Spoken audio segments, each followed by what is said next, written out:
everyone, this is Ian from the River Rocker. Welcome dito sa Food Reviews. Nandito tayo ngayon sa Makati para subukan ang Pachimon Okini. Isa siyang Japanese restaurant at susubukan natin ang kanilang mga pagkain. So if you're excited to watch this video, don't forget to subscribe to my channel and follow my social media accounts. Tara! Ang Pachimon Okini ay isang Japanese restaurant na matatagpuan sa Makati. Ang address ito ay sa Creekside Building, Amorsolo Street, corner VA Rufino Street sa Makati. At kilala siya bilang isang secret restaurant dahil hindi mo siya agad na matatagpuan. Kilala ang restaurant na to para sa mga introverts sapagkat napakatahimik ng restaurant na to. At kung gusto mong umorder ay kailangan mo lang pindutin yung button at ituro lang sa staff ano ang mga gusto mo.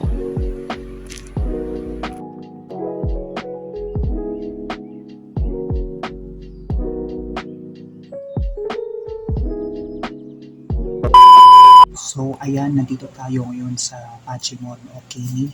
So just hininaan ko lang yung boses ko kasi nga for the privacy ng mga ibang mga customers dito. Grabing experiences. Just kung introvert ka, very appropriate yung place sa'yo kasi talagang napaka-tahimik dito. At habang nag-iintay ako ng order ay naaliw akong basahin ang ilang Japanese phrases na naka-display sa aking lamesa. Malaking bagay na rin to at mafafamiliar mo ang ilang mga Japanese words. Ang set meal sila ay nagkakahalaga ng 335 pesos. At ang in-order ko dito ay ang Tonkatsu Teishoku na meron siyang deep fried pork chop set na may kasamang tonkatsu sauce at miso soup at mga iba't ibang side dishes. At bukod doon, only ang kanilang rice.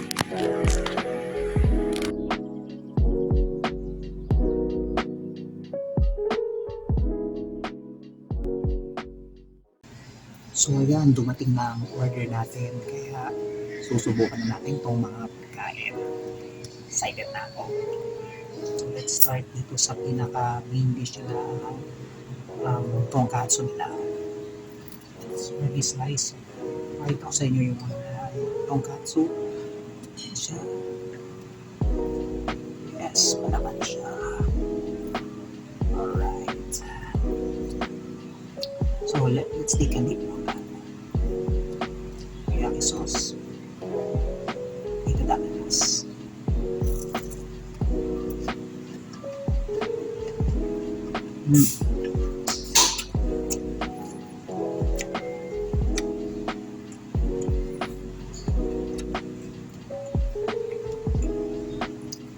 The taste is just right. Hindi siya maalat. For me, it's just right. Saka napaka-chewy ng yung meat. Kaya panalo siya. Juicy pati.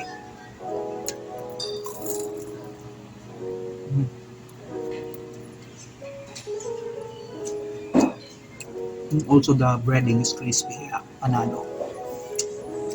Pag nilagyan sa teriyaki sauce, mas nagiging rich yung flavor. Another bite.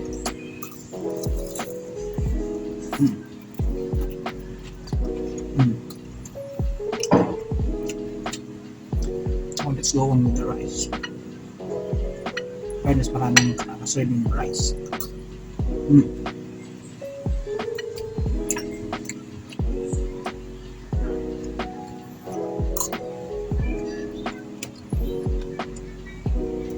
Panalo. Wow. Ang sarap naman lang. Yung tidbits.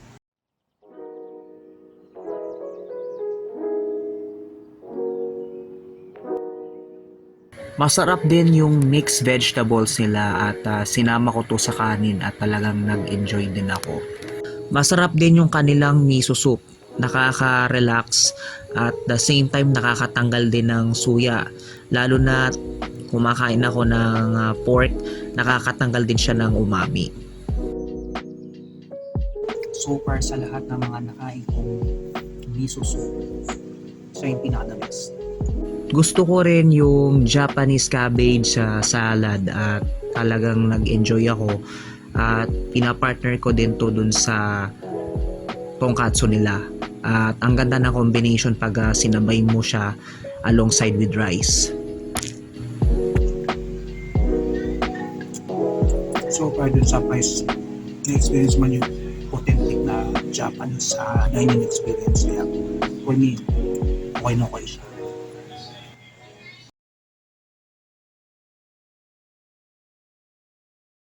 It's time for the verdict. Ano ba ang masasabi ko sa Pachimon Okini?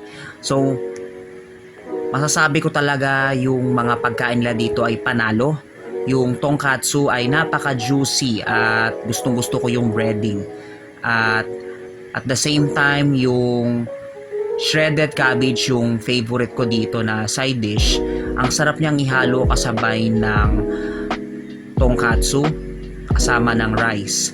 At yung miso soup, panalo ang lasa. I love how it tastes and napaka-flavorful niya.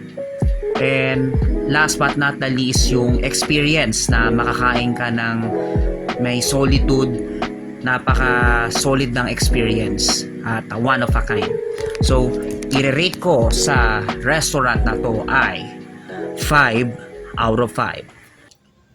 Wow, binusog tayo ng mga foods dito sa restaurant na to. Triple thumbs up kayo sa akin. Solid. So, anong masasabi nyo dito sa experience natin? Feel free to comment down below. And if you like this video, don't forget to send a thumbs and consider subscribing. Makita-kita tayo sa susunod na episode ng Food Reviews. This is Kian signing off. Rock on Pilipinas!